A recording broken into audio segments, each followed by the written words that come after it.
Dear brothers, Saul, Nico, Voltaire, and Evandolf,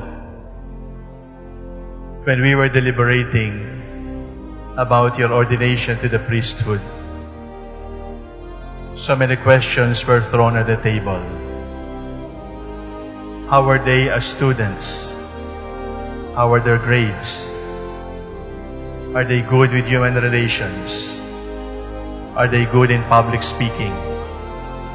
Are they on time for the prayers? Can they relate with the other seminarians well? And then it dawned on me, all our questions were about your strengths. I think we need to ask the question,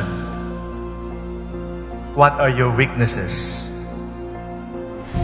And are you weak enough to become priests?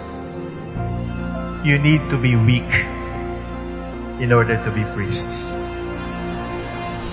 Because sometimes our own strengths become obstacles for the grace of God to be shown in our lives. Are you weak enough so that the power of Christ can truly shine through you? Buti na lang you're not so good looking, then you are not an obstacle for us to be reminded of the beauty of God.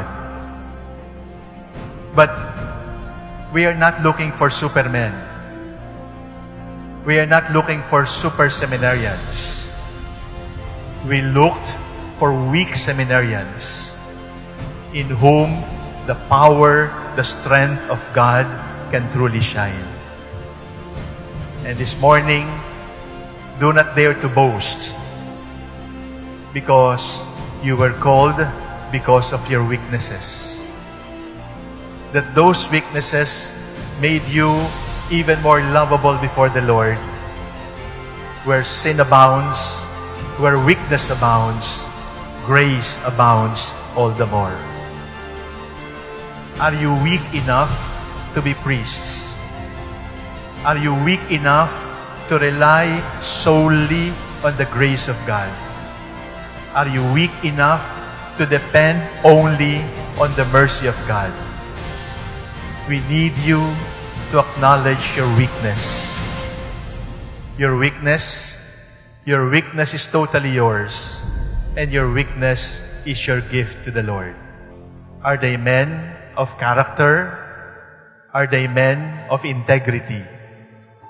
In other words, is there no discrepancy between their public life and their private life? I gave up asking if you are men of integrity and men of character. Because, brothers, we are not looking for angels. We are looking for men who can be priests. And therefore, my second question to ask is he broken enough to be a priest? Because if there is not enough brokenness, there is not enough participation in the passion, in the dying of the Lord. And seminary formation is an exercise, is a formation in breaking and breaking and breaking until you are crushed. And when you are crushed, God will put you back, this time into a beautiful mosaic, so that you can become life givers for others. Be careful with the breaking of the bread, because you're breaking the body of the Lord. And if you break the body of the Lord, you also promise the Lord, Lord, break me. I give you permission to break my body. Brothers, I need to warn you, sometimes that breaking of your heart can come from me. I might hurt you. Or from your brother priests. They might hurt you.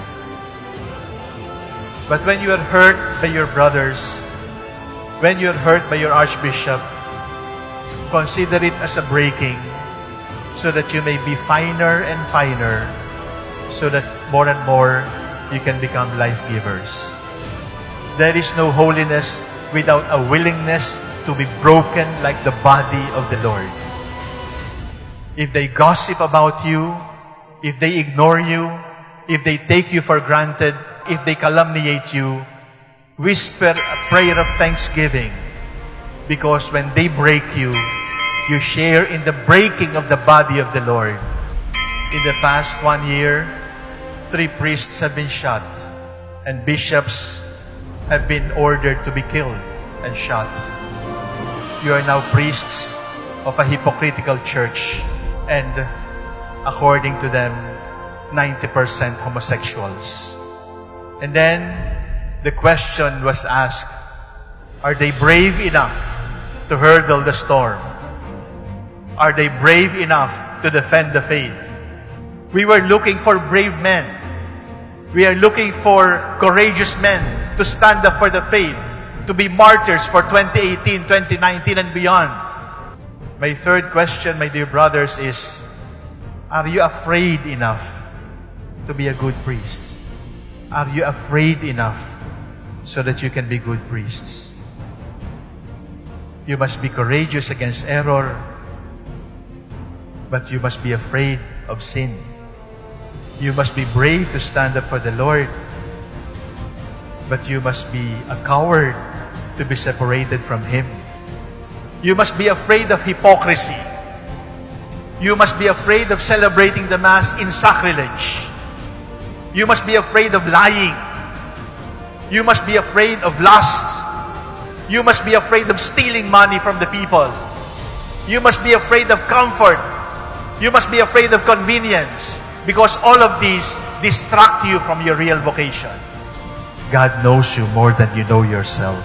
And the beauty of it all is, even if God knows you inside and out, He still calls you, "Come, my beloved, follow me." Are you weak enough to be priests? Are you broken enough to be priests? Are you afraid enough to be priests?